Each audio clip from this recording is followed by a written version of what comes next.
The legacy of FromSoftware's Souls series isn't just defined by the amazing games that it's made up of, but also the subgenre that's been given life thanks to its very existence, the Soulslike. It's a complicated thing though. Every fan of these games knows that defining the term Soulslike is about as easy as beating Melania without summons or cheese strats. Developer FromSoftware's influence on the industry has been so profound that slivers of its DNA can be found everywhere, from The Legend of Zelda Breath of the Wild and Death Stranding to Dead Cells and 2018's God of War. At this point, what game featuring towering bosses or encouraged exploration doesn't seem at least a little Souls-like?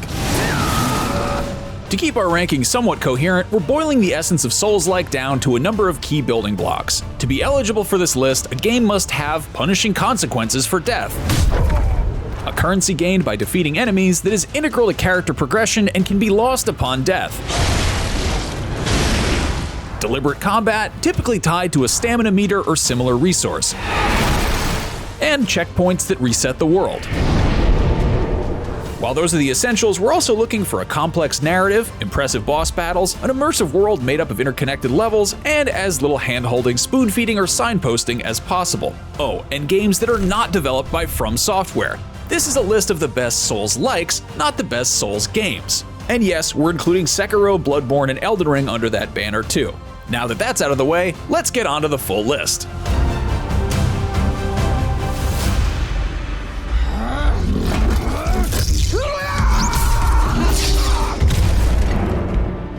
While this is predominantly a list of brutally difficult, beautifully grotesque games that feel connected to Dark Souls mechanically, tonally, and aesthetically, not every Souls-like has to tread that path. Star Wars Jedi Survivor borrows many of FromSoft's signature mechanics, but sends them on a journey to a galaxy far, far away, where the challenge curve is a little gentler, the punishment for failure a touch less devastating, and the stats far more decipherable. A huge improvement on the Star Souls blueprint that was Jedi Fallen Order, Survivor's fantastic lightsaber combat makes full use of dodge and parry mechanics in a system that takes the best of Sekiro and makes it literally hum. Meanwhile, multiple lightsaber stances provide distinct battle styles and help deliver the weapon variety we get in more traditional Souls games. And while combat is vital to the Souls experience, so is exploration, which is deeply enjoyable here thanks to mounts, shortcuts, and fast travel points that make traipsing the numerous planets for loot and lore more convenient and less punishing after death.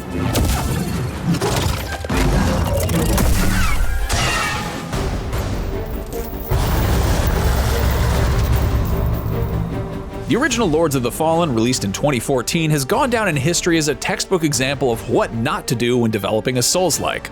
Among the first developers to try and piggyback off FromSoftware's rising star, CI Games and Deck 13 delivered a body without a soul, doubling down on slow movement speed at a time when FromSoft was about to speed things up.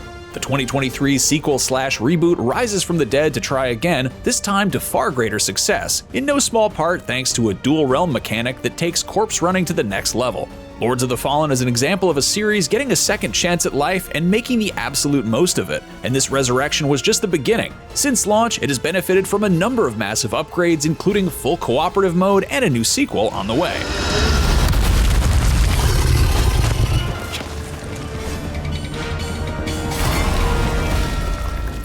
A number of ambitious Chinese developers have experimented with the Souls style in recent years, and Wuchang Fallen Feathers follows FromSoftware's example more closely than its rivals. Set in China's ancient Shu kingdom, your character, the titular Wuchang, is afflicted by a mysterious illness that, if left untreated, will cause her to lose her sanity and turn into a feathered monstrosity. Madness is a core mechanic, but unlike hollowing in the original Dark Souls, it's more than cosmetic. You deal and take more damage as the meter fills, and an inner demon arrives in the world to hunt you down. The only salve is to find and kill specific feathered enemies, which will reset your sanity.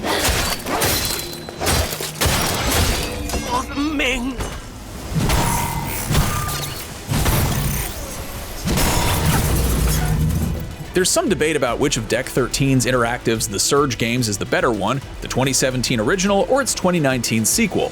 These sci-fi spins on the Souls formula both benefit from a Monster Hunter-esque crafting system using dismembered pieces of zombified cyborgs to craft new weapons and armor. But while the sequel scores point for expanding enemy and weapon variety and deepening the combat system, the original is widely considered to have a more gripping, tightly told story and effective atmosphere. As our review explained, the Surge 2's updates and improvements don't quite make up for the loss of charm and character.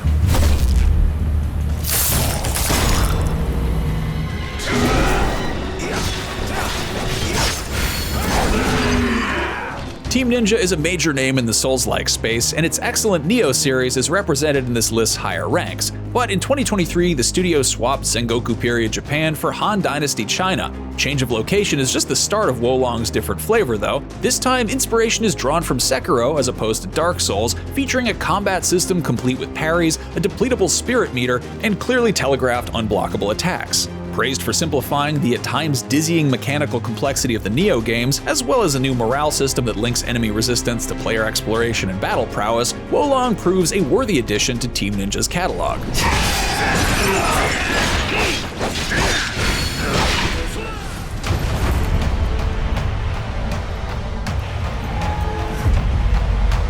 Game Science's adaptation of Journey to the West caused a stir with its impressive first trailer in 2020 and had everyone anxiously waiting through its subsequent 4-year development from there. Black Myth Wukong manages to combine the tooth-and-nail gameplay feel of a Souls game with the cinematic pomp of God of War. The somewhat awkward controls admittedly can't always keep up with the impeccable visuals, and so much of Wukong feels like the first-time developers are still trying to find their footing. Still, several of the bosses in its gigantic roster, there are 107 in total, mandatory and optional combined, stand toe-to-toe with FromSoft's best, with Great Sage's broken shell scratching an itch not felt since Gurman, Gale, and Ishin.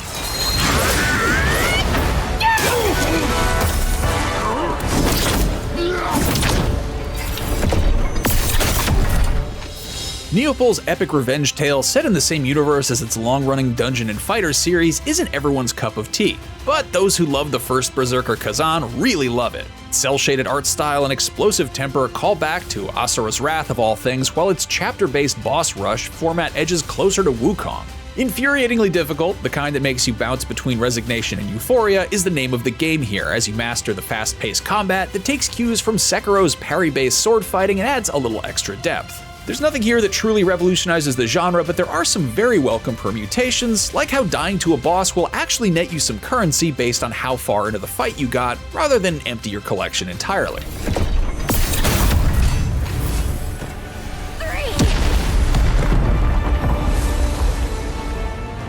2023 has gone down in history as a phenomenal year for Soulslikes, giving us Wulong, Lords of the Fallen, Star Wars Jedi Survivor, and the next game to join our list, Remnant 2.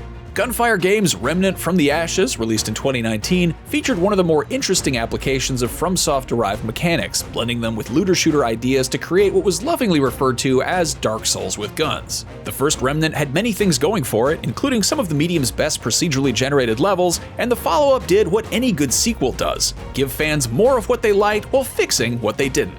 A dozen archetype classes and the ability to equip 2 different ones at a time make for welcome additions, and the bosses, which were previously a low point, are now a highlight.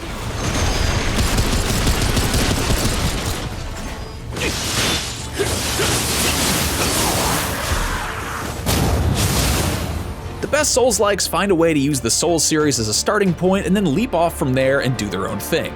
None do this better than the Nioh series, one of the first Soulslikes to give FromSoft a real run for its money.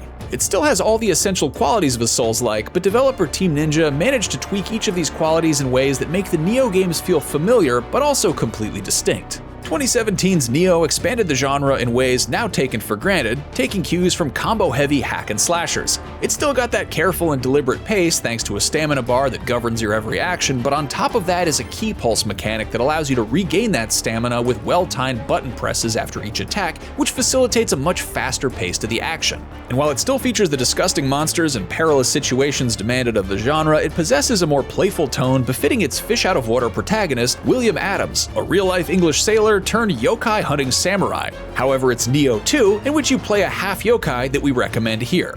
Team Ninja tweaked what little wasn't working while expanding on what did, adding weapons, spells, abilities, and more to create an incredibly deep and incredibly challenging Souls-like.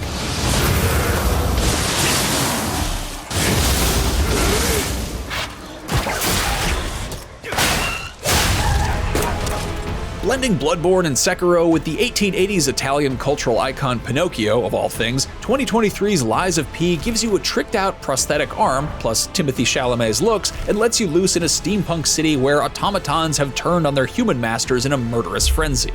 Hailed as one of the best Soulslikes of all time, it gets the look and feel of a FromSoftware game down to a science, but still manages to maintain its own flavor thanks to several mechanical changes, such as how dodge rolls and perfect parries fit into the overall flow of combat. This is all further elevated by its excellent Overture DLC, which tells a satisfying prequel story packed with excellent boss fights that are among the best in the genre.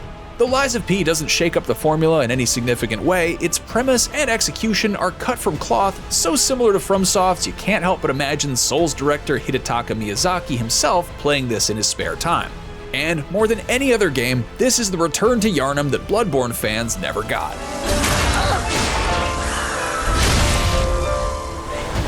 And there you have it, our pick for the 10 best Souls-like games of all time so far. Did your favorite make the cut, or do you think we need to run back and try all over again? Let us know your personal choices in the comments below, and for more Soulsy action, check out our ranked list of the 25 best FromSoft bosses, and for everything else, stick with IGN.